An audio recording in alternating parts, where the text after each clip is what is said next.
whilst I was at Carnuntum. Yeah, 6 little words. Right.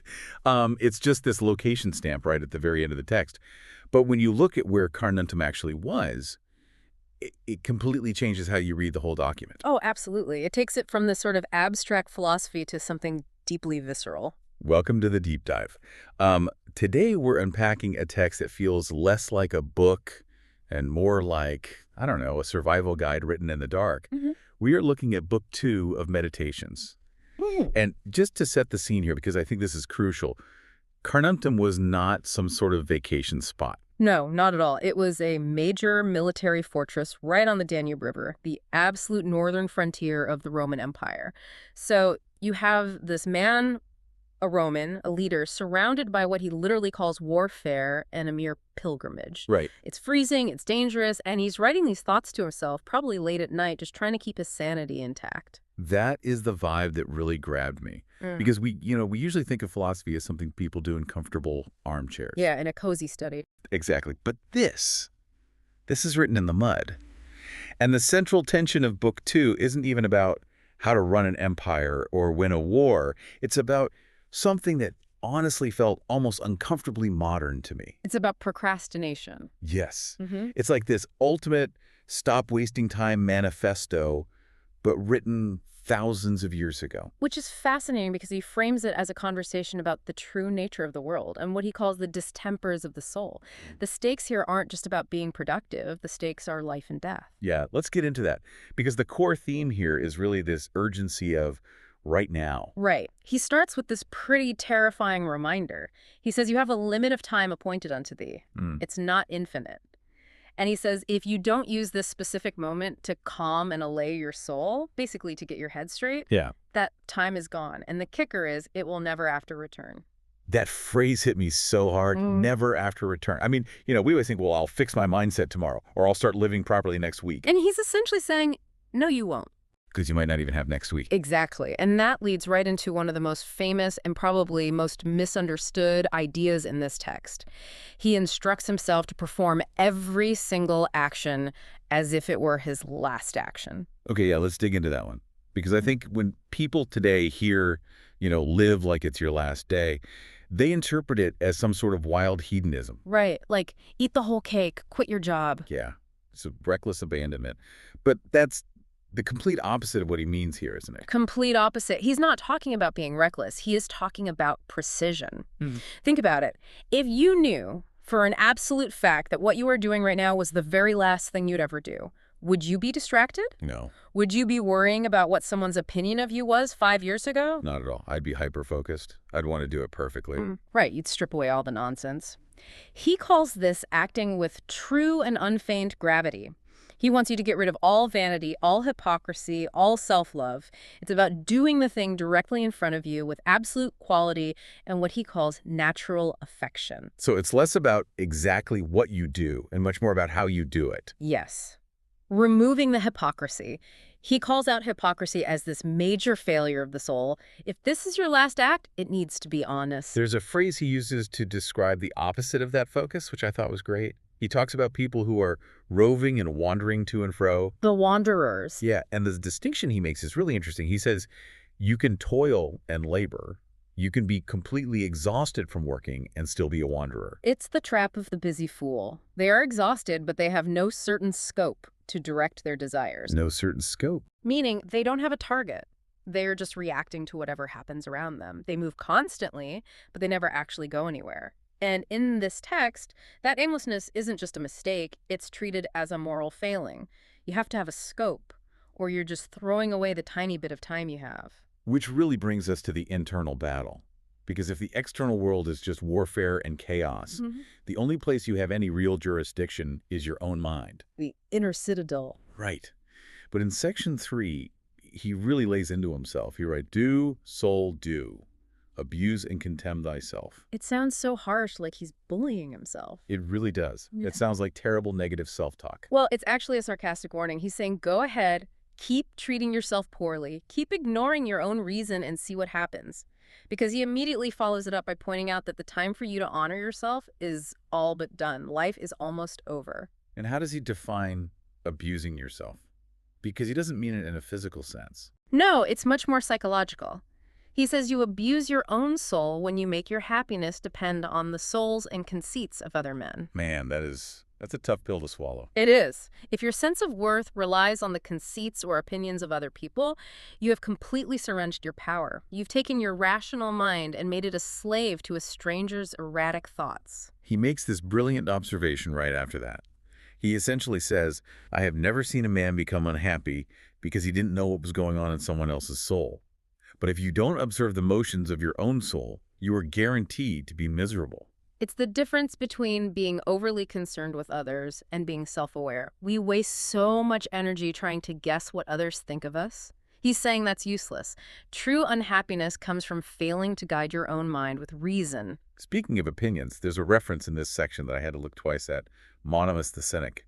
Who is that, and why does he get a shout-out here? Monimus was a philosopher famous for one central idea, basically that all is but opinion and conceit. The text brings him up to remind us that the world itself is neutral. The only thing that gives an event color or weight is your opinion of it. So the actual event isn't the source of my stress. My opinion of the event is the stress. Exactly.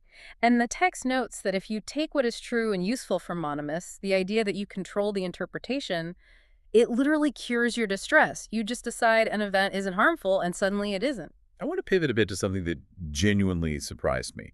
I expected this whole document to be very calm, very stiff upper lip stoicism. Yeah. But in section 7, he dives into this intense ethical debate about different types of sins.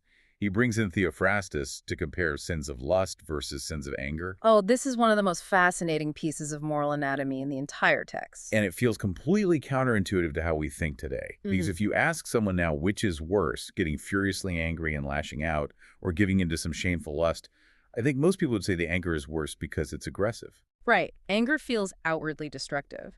But Theophrastus and our author argue the exact opposite. They say the sin of lust is actually far worse. It's more impotent and unmanlike. Unmanlike is such a loaded word. It is, but in this specific philosophical context, manliness refers to possessing a rational ruling faculty. It means being a creature of reason. Let's look at the logic they use. They argue that the angry man is acting out of grief and close contraction. Meaning he was hurt first. Exactly. Anger is a reaction to a wound. You feel pain, your soul contracts, and you lash out. You are essentially forced out of reason by suffering. Okay, I see that. And the lustful man. The man who sins through lust is overcome by pleasure. He isn't in pain, he just sees something he desires, and he actively chooses to abandon his reason just to chase a thrill. Wow. So he's just surrendering. He is surrendering his agency completely. The angry man was provoked by an external pain, but the lustful man just throws his rational mind away for pleasure. To them, that is deeply impotent because it shows a total lack of self-discipline. That distinction really reframes things. It's not about which action causes more visible damage to the world. It's about which action degrades your own character more. Precisely. It's about agency. All right, we have to talk about the inevitable subject looming over this entire text. Yeah. Death. Book 2 is utterly obsessed with death. He's constantly reminding himself of his own mortality. It's the backdrop for every single thought, but it's important to notice that he isn't afraid of it. He's trying to categorize it logically. He does this amazing logical trick, almost like a flowchart, about death and the gods. It's so rigorous. Yes, the Providence or Adams argument. He sets up a conditional reality. Either gods exist and they have a plan, or they don't, and the universe is just chaos. So let's walk through it. Path A, gods exist. If gods exist, they are inherently good. A good god wouldn't create a system where the mandatory finish line for every human being, death, is something evil. That makes no sense. So if gods are real, death cannot be a bad thing. It must be safe. And path B, the gods don't exist, and it's just random atoms. Then his response is, why would I even want to live in a world void of gods and of all divine providence? If the universe is just empty, meaningless chaos, why cling to it at all? So in either scenario, fearing death is illogical. Exactly. But he clearly leans toward the first option, that there is a providence. Which brings up the classic problem. If the gods are good, why do bad things happen to good people? He specifically lists them. Poverty, sickness, dishonor, death. And his answer to this requires some real mental flexibility. He says these things happen equally and promiscuously to good and bad people alike. By promiscuously, he just means randomly, without selection. A terrible person might live a long, wealthy life, and a wonderful person might die young in poverty. Which usually leads people to say, well, that proves the universe is unfair and the gods don't care. But he flips that entirely. He argues that if poverty or sickness were truly evil, meaning if they actually corrupted your soul and made you a bad person, the gods would have given humans the power to avoid them. But we can't avoid them. Right. They happen to everyone, therefore they cannot possibly be evil. They are simply indifferent. Poverty can't make you wicked. Sickness can't make you cruel. Only you can do that to yourself through your own choices. Everything external is just material. So death really is just biology to him. He literally calls it a work of nature. And then he has this incredibly sharp line. He says, "He that fears any work of nature is a very child." That's so blunt.